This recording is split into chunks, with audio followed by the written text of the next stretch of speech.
Good afternoon, everybody.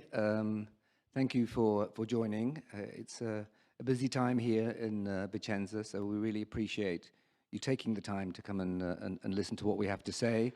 My name is John Mulligan. I'm Head of Sustainable Strategy for the World Gold Council. Today, I'm actually wearing my Cibjo hat, so I also preside over the Sustainable Development Commission at Cibjo.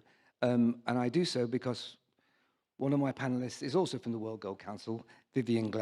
I'm very pleased to be joined by Iris van der Veken and Johanna Levy, great colleagues and collaborators within the industry. So I think we've got a great panel. We have one down, I'm afraid. Vanni from Italpreziosi couldn't join us. She's not feeling well, so wishing you well, Alice. The subject matter is how do we both manage risk but also drive change in jewellery supply chains. So it's a fairly substantial topic. So whenever we start to discuss some of those issues and challenges, I want you to maintain in your head this idea of both the risk and the opportunity. And the opportunity is to drive positive change. And I'll explain a little, and hopefully we can touch upon why I would like you to maintain that dual perspective of risk and opportunity as I speak later. But first of all, earlier we had a panel discussion, and one of the things we talked a lot about was building capacity, the ability to try and raise the ability of jewellery supply chain participants, jewellery companies, everybody along the supply chain. How do we ensure that they converge on certain principles, but actually then move towards certain actions? And so within Cibjo, Cibjo has a very important role to play in trying to define, produce and disseminate resources, materials that can help build that capacity. And so I would like to, first of all, just reference that the Responsible Sourcing Blue Book, the key reference point within Cibjo's set of important blue books, the Responsible Sourcing Blue Book has recently been updated. It was originally produced in 2018 with a toolkit in 2021. The world has changed quite a lot since 2018. Expectations have changed, regulatory compliance has changed, consumer responses have changed. So the Blue Book has been revised and will hopefully be published soon to be fit for purpose in terms of looking forward. Simultaneously, we have also produced a broad ESG and sustainability reference guide, and that seeks to try and lay out the whole material relevant ESG landscape for the jewellery industry. And it sounds complex, and we'll talk about that in a second. Sounds complicated, but it tries to simplify it, and it does so by saying, okay, well, the key objectives, the key actions can be framed around three targets, if you will. And one is people, both work-faced consumers, people employed, the social impacts of supply chains. One is planet, the environmental well-being of the planet, climate, nature, all of the range of environmental impacts that you may need to be mindful of. And one is product, the stuff you produce. How is it reported? How is it disclosed? How is it communicated within what we might call the broad sustainability agenda? So that material will also be published together with the other materials that have been also introduced at Cibjo events, the ESG wheel, the coming double materiality assessment, in collaboration, in convergence and coherence, if you like, with other material, such as that produced by others, Watch and Jewellery Initiative in particular. That's kind of where we are. And I say all of that because I think we need to get to a stage where we think you have the foundations to move forward. we think that you've got the capacity, you've got the tools at your disposal. And come Cibjo's 100th anniversary, we hope to be able to say, these are now all in place, and the question we now have to ask ourselves is what else is needed to move forward. Okay, so that's me setting the context, hopefully plugging some material to come in the near future. Now, it's a large room, but there's a relatively small audience. So if it's possible, we'd like to keep this fairly conversational. If you feel that you have a strong response, feel free to stand up and shout, raise your hand. I'd like it to keep it conversational with my guests too. But I'm going to start with someone relatively not new to this audience, but somebody who's come back to Vincenza, which is my colleague Vivien. Vivien, I just want to kind of, first of all, start with, you've come to the World Gold Council, you've experienced the jewellery industry for quite some time, you've been involved in responsible sourcing and sustainability initiatives. What's your take on just where we are at the moment in terms of progress? It's a big question, but let's start there. Well, thank you, John. That's a really good question. And thank you also for having me on the panel today, and to Cibjo for hosting and for bringing us together. When you say I've been in the jewellery industry for a long time, you're not wrong. You mentioned the 100-year anniversary. In fact, this is my 25th year of being in the jewellery industry. So I feel very much like I'm among family. And it's lovely that we've got some audience members that look familiar too. Coming to your question, I would say that we are at quite a pivotal point. So over the course of the years that I have been involved in seeing different initiatives progress and being conceived of and developed, there's been a few highlights. There's been a number of years where it's felt frustrating and it's felt as though there hasn't been enough happening, and a little bit of impatience to see development occurring. But I think some of the big moments for me have been, certainly within the World Gold Council, the development of the responsible gold principles, and the work that Cibjo has been doing as well across the industry, and to really bring that collaboration around standards and harmonisation.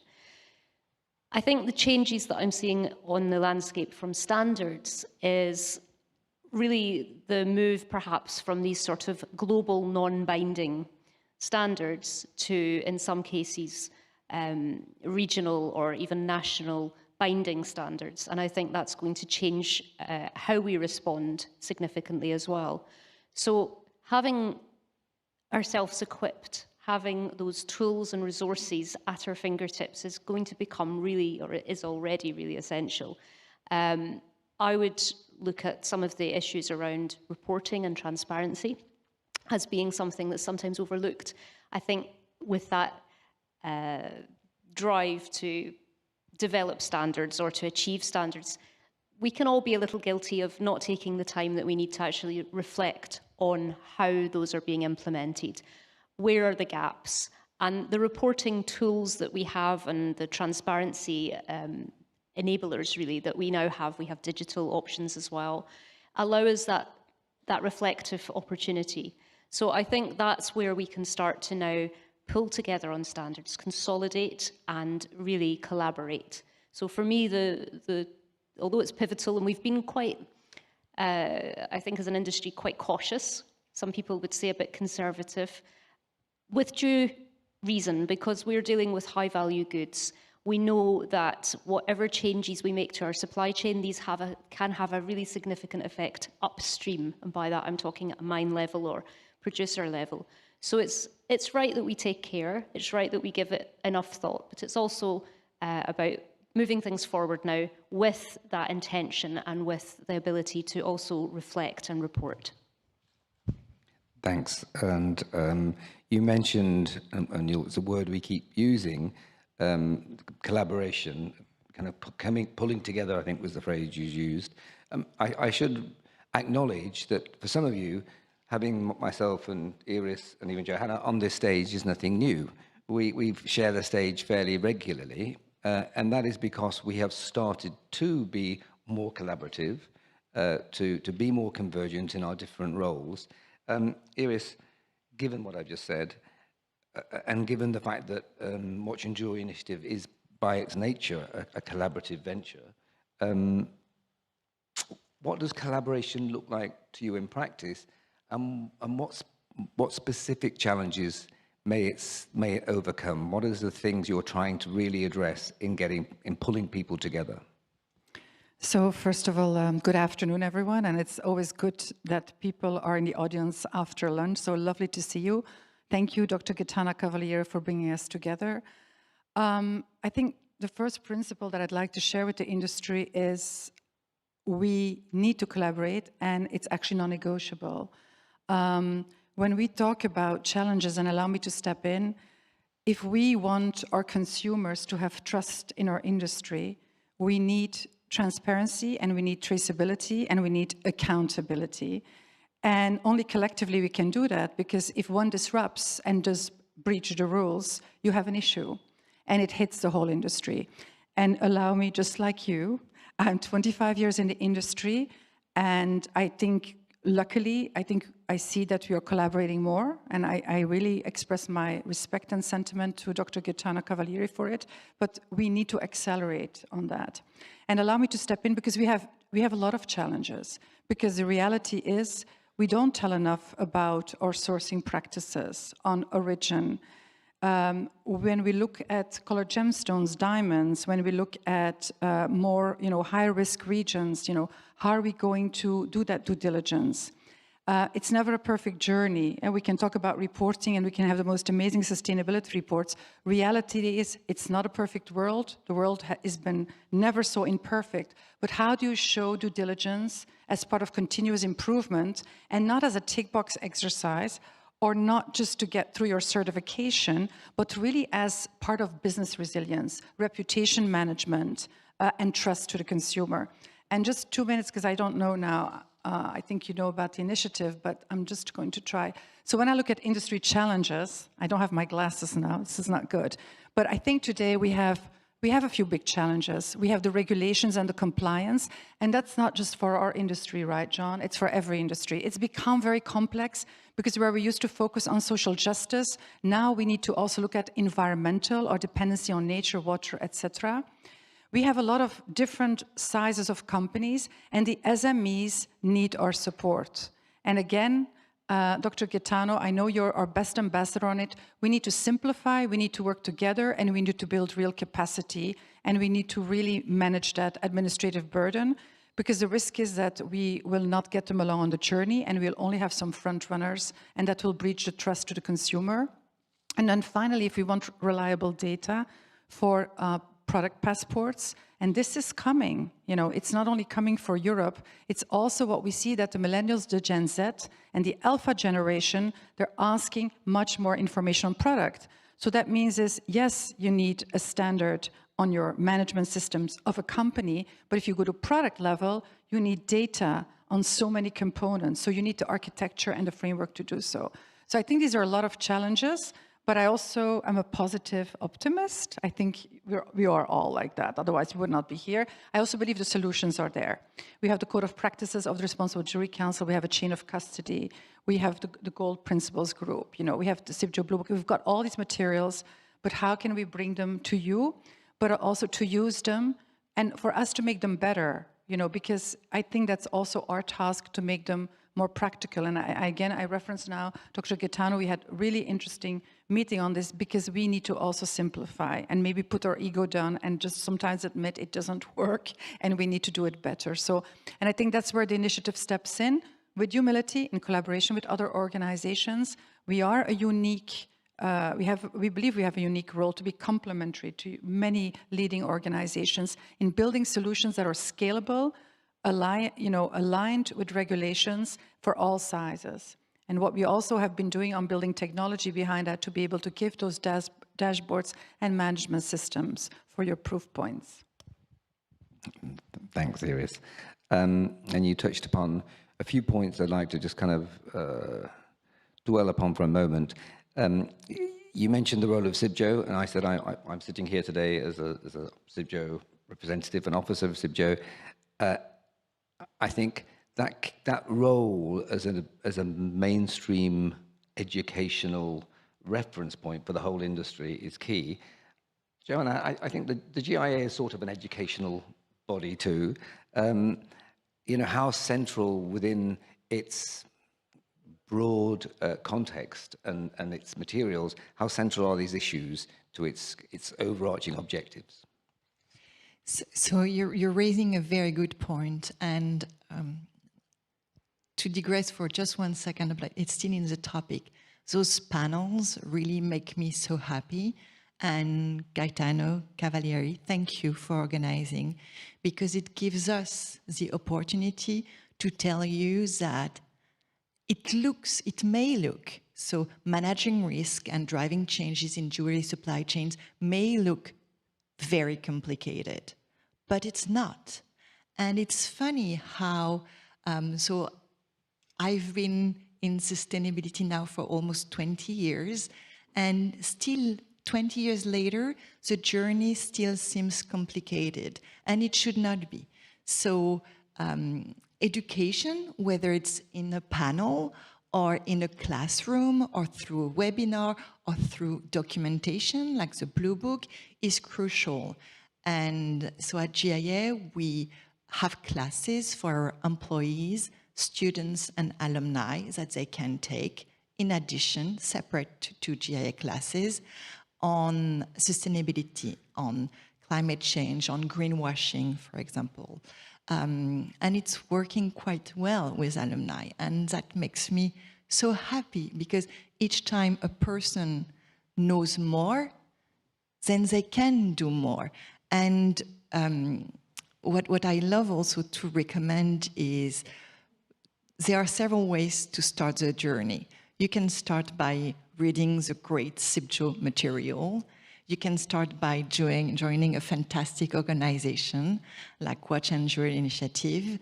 And you can also start by asking your stakeholders, so your leadership, your employees, your customers, regulators, media, what matters to them. And if you want to start asking those questions, there are plenty, as we just discussed, of materials available everywhere. So you can ask those questions, and then you can understand what they want, and you can start the journey. Because just like managing risk and driving change, you have to first understand the issues to solve them. So the best way to start the journey is to ask questions and then to focus on what matters to your key stakeholders, because there are so many things in supply chain. There are so many supply chain risks. As you mentioned, people, planet, profit, what was the last one? Product. Sorry. Well, but profit is important, because without profit, there is no sustainability. You know, you have to be financially sustainable also. But so what is the P that is the most important to your stakeholder? And then you can start the journey there. And you can, by engaging them regularly, you can also evolve the journey, because priorities change, and it's okay. And you don't have to do everything. It's okay. But what you have to do is start the journey. Thank you. You're echoing something I said last year, so it's good it's not just me saying, let's get started. I'm going to ask you a little more about that, because is there anything, you mentioned this encouraging stakeholders to ask you questions. Are there any particular issues that they're prioritizing for you and your stakeholder group? Is there any issues that are highest priority? So what we did, I joined GIA in 2022, and just like the Cibjo Blue Book, I have my own Blue Book, where when I join an organization, I know what I want to do. And the first thing that I do is I do a materiality analysis. So I literally go to all my stakeholders and I ask, what is a priority for you? Is it, let's say, data privacy? Or is it human rights in the supply chain? And by engaging several stakeholders, you will have several priorities, because if you talk to your data privacy team, they will likely say, oh, that's a priority. And if you talk to your procurement or to media or regulators, they will say, oh, supply chain is a priority. So by engaging several stakeholders, you will have a good view of your priorities, and then you rank them. And it's an exercise, I think it has an ISO guideline. So you rank them in order of how those issues may impact your organization and how can you help solve them? Because there are things that will impact your organization, but you can't do anything on them. Geopolitical issue, your leverage is very low. So a materiality analysis literally gives you a matrix with themes, prioritize, and all the large actors in this industry have one. So you don't even have to start from scratch. You just go online, you Google materiality matrix, and you enter, all the big groups in the jewelry industry, and you will see their priorities. And then you can, ask your stakeholders about how they feel about those priorities and do your own based on the work that was done. And to echo what you said, I truly love sustainability. This is really, I love what we do, because also it's pre-competitive. So you can call any sustainability person in any organization and they will help you, because it's not about competing. It's about together enabling this industry to be more and more resilient. That's really the only goal. That's it. Thanks. Iris, I think that question of materiality, that kind of key point of materiality, I think you had something to say? Well, I think materiality is important for any company, like you say, and I think it's an exercise. But when we talk about materiality and relevance, of course, looking from big brands, or if you go from mining to retail, often we see that the biggest risks lies, of course, in tier 1, tier 2, tier 3, tier 4, tier 5 suppliers, very small components depending on the regions, etc. And I think that's where there's such a need to build capacity. And there's such a need to collaborate. And when we talk about supply chain, I just want to make a comment that today in the legislation of Europe, it's not just supply chain, it is a value chain. So this also means it includes all your service companies. So this is quite, this requires quite some homework to do.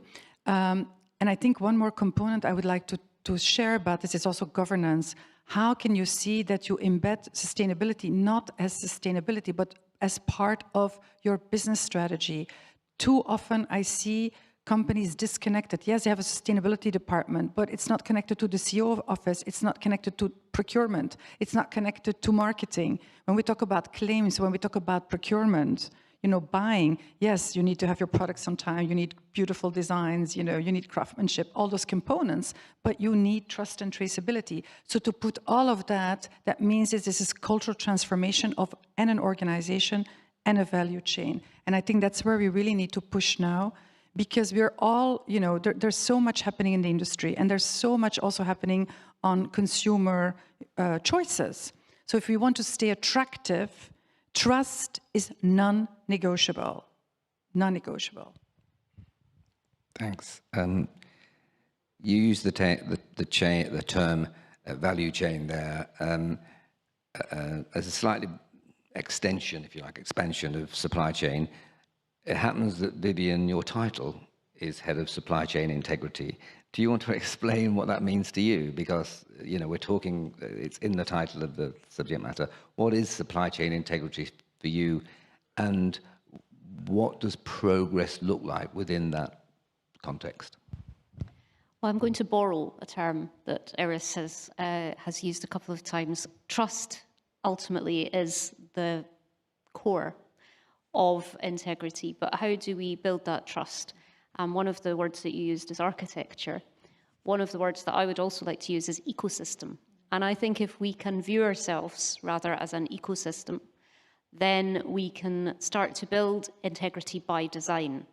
So what that means is having the tools, the resources to be able to actually put in place. And Joanne very beautifully described the opportunities that we have. And I think with Cibjo's Blue Book and the new material that is being produced, I'm speaking here, you know, in my experience as a jeweller, as an independent designer maker as well. Having had access to those things 10, 15 years ago would have been such a gift, because really these things didn't so much exist. You were part of the reason I became a consultant, because I had to learn, I had to build these things for myself. And that's time that you could be doing other things if you're a business. So having those things readily available, part of that architecture that underpins it, but also enabling you to take your place within that ecosystem and to look at that integrity as something that you are a participant in. It's not external, it's not something that you rely on a separate department for. This is embedded, this is a core part of doing business now. I think, again, one of the areas that I mentioned before is about the reporting and this accountability piece. The willingness to be accountable and to be visible and to be held to account can feel a little bit frightening. However, it's important that we approach it, I think, with this learning attitude, and we see where we are not being successful, and then also we can measure where we are being successful. And unless we actually have transparency within that, and we allow ourselves to fully participate as an industry, as an ecosystem, realizing that we are codependent, because, you know, as you rightfully say, Iris, we have, you know, chains, findings, you know, all of these different components, which may not be our core product, but they are absolutely necessary. We are part of that industry and part of that again, I will use the word ecosystem. So for me, integrity is about that legacy as well that we want to leave, or that we want to create. And I sometimes think, if you can indulge me for a minute, if we think about it as water. So gold is a little bit like water, in that if you can bring it through the pipeline and out through the tap, you can see things flourish. You know, just like in water, you can create, you can produce, and you can make your landscape flourish. Where you have leaks, where you have little escapes, then you can have a lot of difficulty bringing that back and sort of preventing damage. So for me, the integrity piece is also about that tap, that pipeline, and bringing a legitimate supply chain together so that it can flow and so that it can flourish. Okay, so I'm going to try and pin you down a little on that. Do you have any specifics regarding kind of solutions you're looking to, that you might be working on? Integrity in practice. What does good practice either look like now, or what it might look like, and what is needed in your role, you think, to try and deliver good practice? If I start where I finished almost with the transparency piece, if we can have visibility and accountability of what we are achieving and what we are doing, we have the ability to then measure it. We also have the ability to surface those pain points that actually every industry and every company within that has, every practitioner, you know, often we all face the same issues. So where we can surface those pain points, then collectively we can deal with them, and we come back to that collaborative spirit. And exactly as Joanne said too, where if you ask for help, it will come. You know, the tools will be available. You will have the support when you direct the questions in the right ways. So for me, making that more accessible is critical. And for that, looking at the smaller, perhaps the SMEs, enabling the participants who may not have access to the same resources as the big brands, but bringing them on board with that and making sure that we take this journey together. Thanks. I'm mindful of the fact that we obviously agree a lot we have a shared vision, and I think that's a good thing. I think that's what we frankly all need. But we also have to acknowledge not just the challenges, but the potential obstacles and pinch points, the things that might frankly get it in our way or in the way of others trying to act. And I'm going to ask each of you to try and either highlight some specifics or at least describe what you see as the major obstacles for progress over the next few years. And Johanna, you're looking troubled, but I'm going to come to you. So I see two. So we've already talked about education, so understanding. And the second, I think it's, we see governments pushing more or pushing less on sustainability. We saw that in the past, let's say, 7 years. We went from not much to a lot and to much less. And somehow people think that it will disappear. That, you know, but let me tell you, sustainability will not disappear. Understanding and driving change in your supply chain, whether you're working in the jewelry supply chain or sourcing cotton or mining cobalt, or you name it, agricultural, cocoa, sustainability is here to stay. Because understanding the risks and explaining to your consumers, what do you do? What do you do to make it better? Those questions from consumers, from, as Iris mentioned, from younger generations, those questions, it's like a Pandora box. Once they started, they don't stop. And when you think about the product passport in Europe, when you know where your coffee comes from, when you know where your washing machine comes from, when you know what everything comes from, then you will ask where your jewelry comes from. And when you know that 80% of colored stones come from small-scale and artisanal miners, how do you source that? What do you do? What can you do to drive change in the colored stone supply chain? Same thing for gold. I think it's about 15%, 20%, small, 20%. And in the gold supply chain, mercury can be used, which destroy not only the environment, but communities, kids. What do you do to make sure that it's not entering your product? So education and thinking that this will stop, and doubting that it doesn't, doubting that it supports the business. That's my 3 obstacles. Thank you. And you mentioned governments there too, and without going into too much detail, I think it's worth remembering that there are political cycles, there are economic cycles, and they increasingly have a tendency to kind of flip-flop, oscillate. The problems, as you also say, endure. They're constant problems, most of them, and therefore we need enduring solutions. Iris, what is for you, I think, the primary or likely obstacles to enduring progress? Leadership, mindset.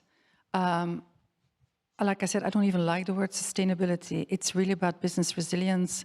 If we want our industry, if we want the desirability for our industry to continue, if we want people to choose jewelry, we are accountable.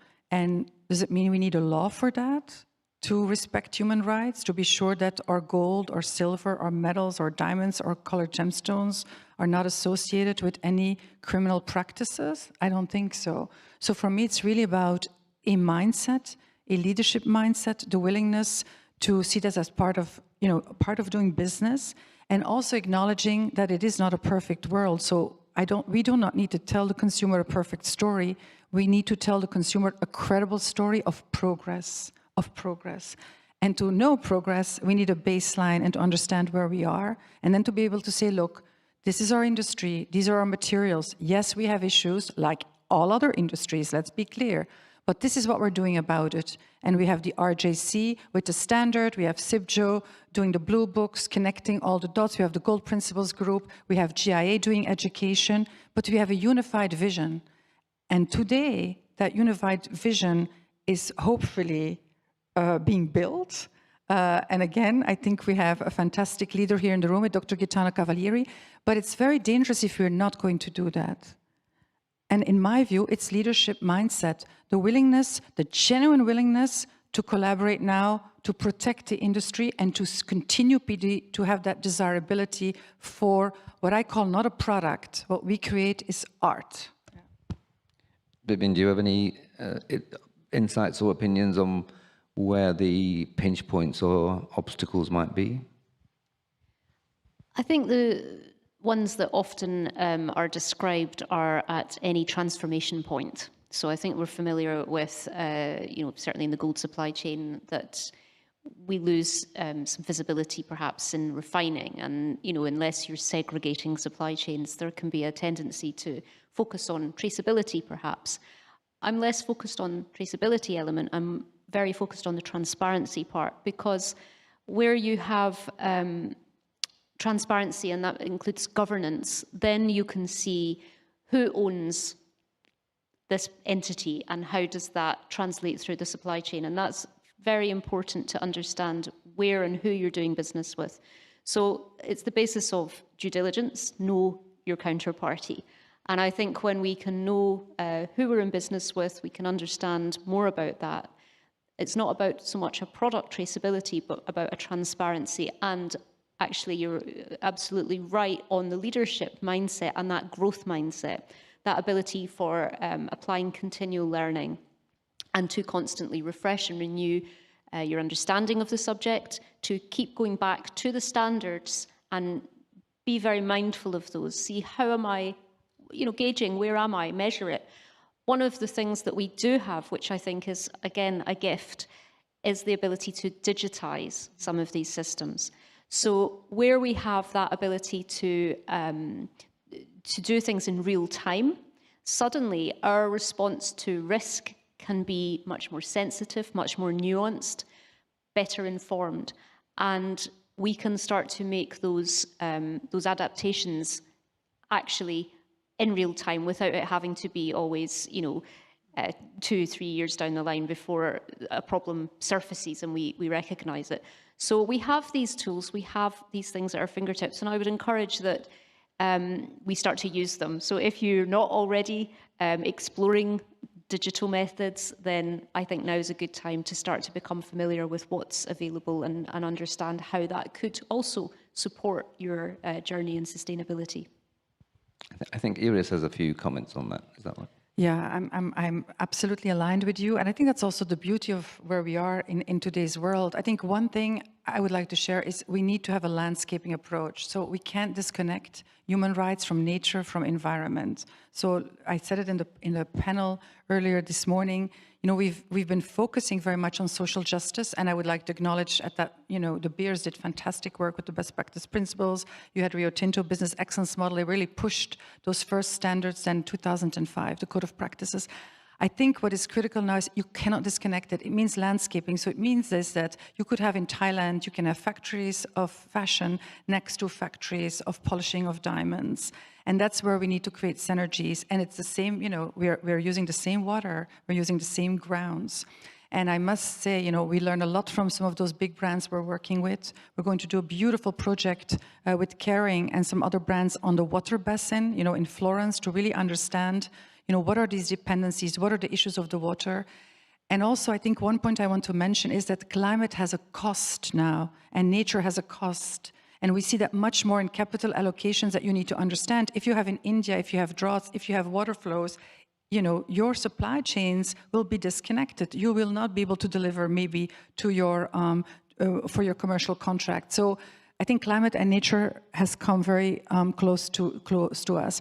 To respond to your solutions, we've been working very hard the past 2.5 years with ESG Book in London, with a platform that works with 10 of the top banks in the world on having real-time the possibility to not just get data, but before you get to the data, to help companies of all sizes guide them on the actions. You know, what small steps can you take to be able to go to decarbonization, to start understanding your dependency on nature, to look at human rights due diligence. As you said, maybe you start, you know, what you know, and what you don't know, you need probably to work with others who are working in the same region. So we've been testing the waters. It was launched in January in Davos a year ago. We have now 90% of the members on it. It will, I think the new release will be there in a month with AI connected to be able to get a lot of data much easier into the system. And then, of course, it'll be important to look at the assurance model. So it takes time, but again, collectively, we're dependent on the data points.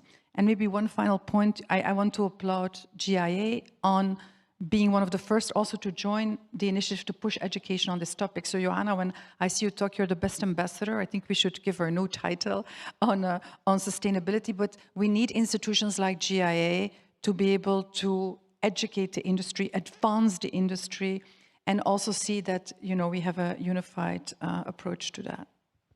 Okay, thanks. So we managed to turn most negatives into positives there, I think, which is natural for us optimists. I'm going to try and even build on that, because we've already touched upon a lot of the kind of overarching objectives or opportunities for progress. Is there any low-hanging fruit? Is there something, one thing, or maybe a couple of things that we can do so that this time next year we're already talking about progress? Low-hanging, immediate opportunities.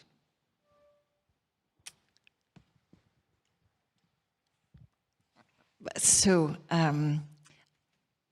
moving back to same discussion, I think Iris was also there last year, when we were talking about biodiversity, and then I said it's very simple, and then somebody came and was like, yeah, but you know, if you don't have anybody on your staff, it costs money, because you need to bring an expert, or at least, you know, free some time of somebody who is willing to educate themselves.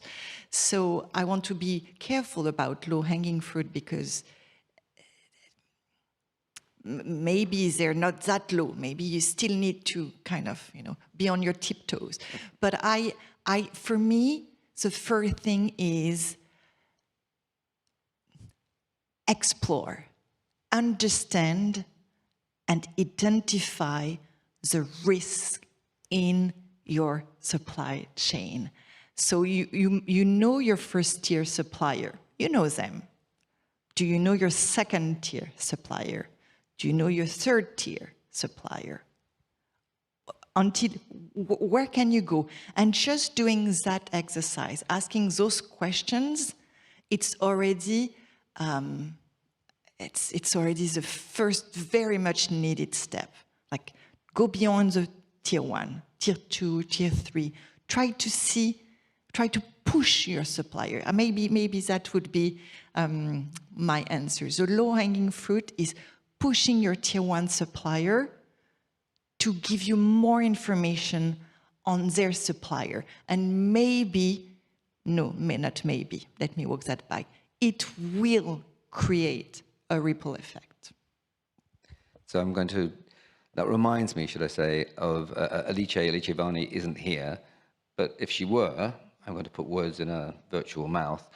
She often says we should move beyond know your counterparty to empower your counterparty. And that you, as a part of the chain, can try to find how to build that capacity with your supplier. Is that, I mean, does that resonate with anybody? Do you have any thoughts on that idea of how do you, as a responsible business, actually seek to empower your supplier? When you empower, you first educate. And I think today, when we think about the SMEs, for me, the priority is compliance. Let's not break the law. Let's start with compliance. It's a low-hanging fruit. Yes, yeah, a low-hanging fruit. Not break the law. The law. And then going beyond that, don't start everything at the same time. So I would say, depending on the region you're in the world, I would start fundamentally with human rights within your own enterprise and within your tier 1 to tier 3. So then you will know, you know, the basics, right? The hours, the wages, the over-hours, seasonality, Christmas, Valentine, what we know, the chemicals we use, the very basics, And that's, we've got great open source tools also from the RJC on that. And you use it, you check it, what you have, and then you can go further. But I think for me, fundamentally, human rights is essential. But I just want to inform the industry, and I am not here to preach, but we need to get ready for the whole climate strategy. We need decarbonization, we need electrification, we need green energy, we need to understand our water dependency. And that means we need mechanisms, and you talk about architecture and ecosystem, think about, regions where we are united. We have, we think about in India, Surat, in Italy.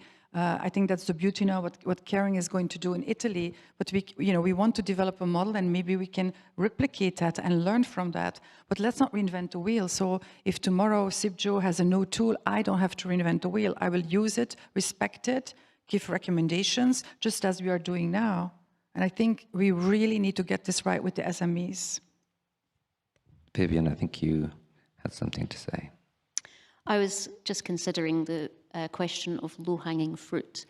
And one of the things that's the absolute beauty of the World Gold Council, and I think sometimes maybe is overlooked, is actually the fact that our members are all conformant with the responsible gold mining principles. Now, if you haven't looked into those, I would encourage you to look at those, because there is a easily accessible supply chain of gold, which has got an absolute plethora of positive standards behind it, and the way that the members have actually lived the values is quite inspiring. One of the things that has been really inspiring to me, I'm quite new to the role, is looking through the website and seeing the journey videos which our members have made. So there's Gold, the journey, and then there's the journey continues. And it's sort of, when Joanne was talking about this idea of the journey, that's sort of what planted it in my mind.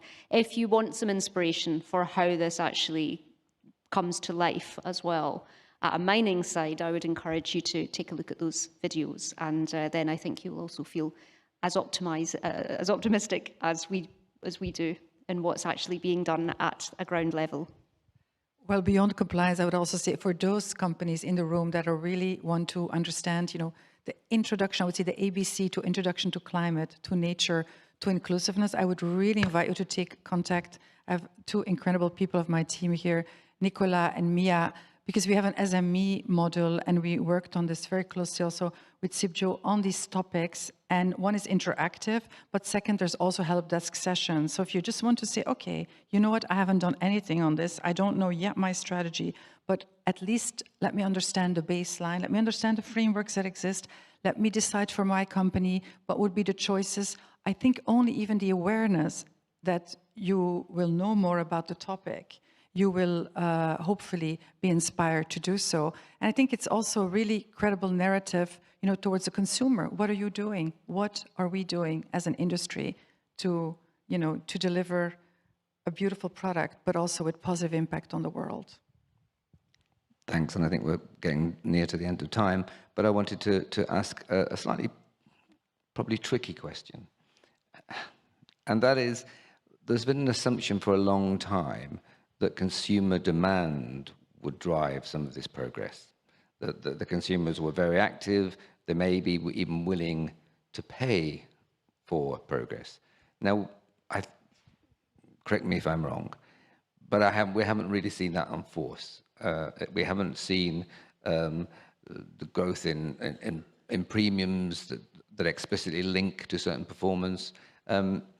Is that assumption just simply wrong? We should abandon it? Should we say, well, we are the supply side and we should drive it? Or, and by we, I'm talking about a theoretical we, but So I recall a sustainability conference, let's say 15 years ago, and the consultant was saying, consumers are willing to pay more.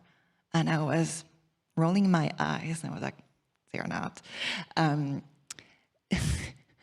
Surveys continue to sharing that they're willing to pay more, but there is what people say during the survey and what they do at retailer. And what they do at retailer is they don't put sustainability as one of the key things that determine the choice for jewelry. And I'm citing research from the Plum Club published last summer in the US. So price, no. However, there is a McKinsey research, 2021, 2022, so a little bit old, that still says that sustainability will drive purchasing. Because you may not be willing to pay more, but you may still be asking those questions.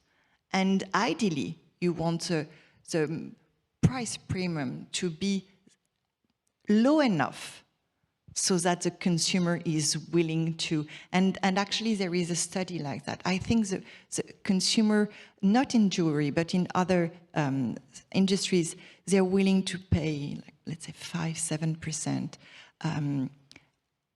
But in reality, it could cost up to 23%. So the idea is that you can take sustainability cost, 23%, and put it on the consumer who is only willing to pay 5-7%. That also is a big discrepancy. So no, I would. So I kind of asked that to be deliberately challenging, because I think you mentioned the cost of sustainability, that those costs are often the cost of specific reporting, specific disclosure, specific objectives. The thing that we fail to acknowledge is the cost of inaction. Absolutely. And you've already alluded to it, Iris, the value of long-term or future-facing resilience. And of building trust. So when you talk about crisis communication in the US, when they tell you to approach your crisis communication response and to drive your message to answer what a normal and ordinary person would expect the answer to be from a responsible company. That's the framework to build your crisis communications material. In the framework, it says responsible. So you want to have enough things to say, to describe yourself as a responsible company, because otherwise, the first crisis, you have nothing to say. You have nothing to say, and that's a cost. Yeah, I think it's about reputation. You don't want to be on the New York Times with your brand, that you have an issue in the supply chain, and then, you know, the whole industry gets hit. I think one thing which is important is for me also talent.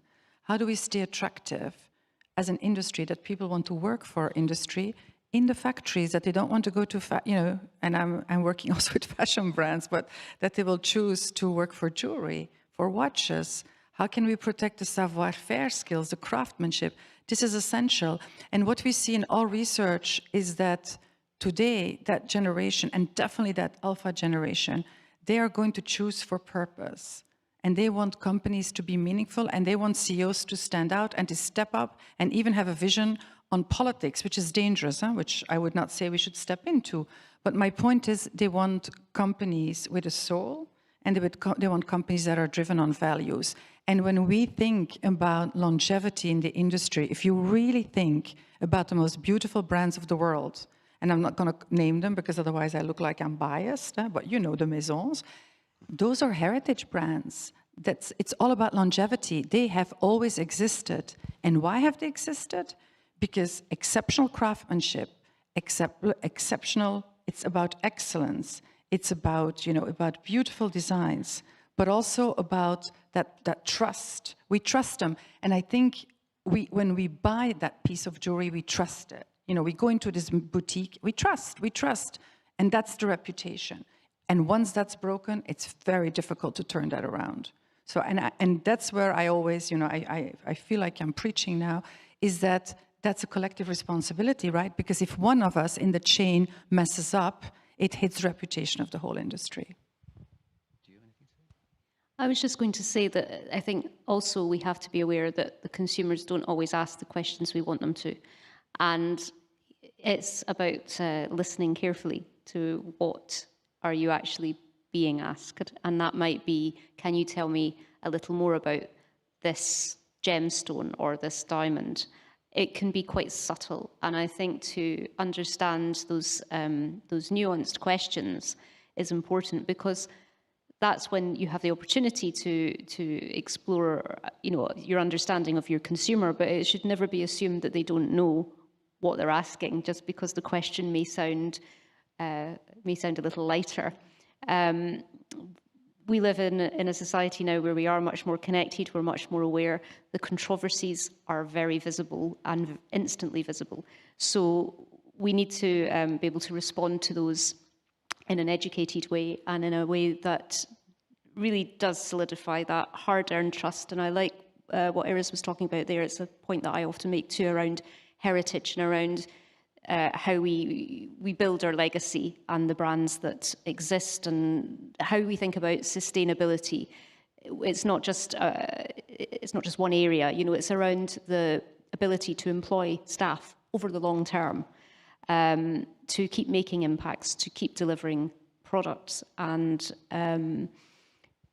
so I think there's a few different aspects there around what the consumer's expectations are, and it's not always a direct question. Thank you. We're just about out of time. I just want to go back to what I said at the start about the making available these resources.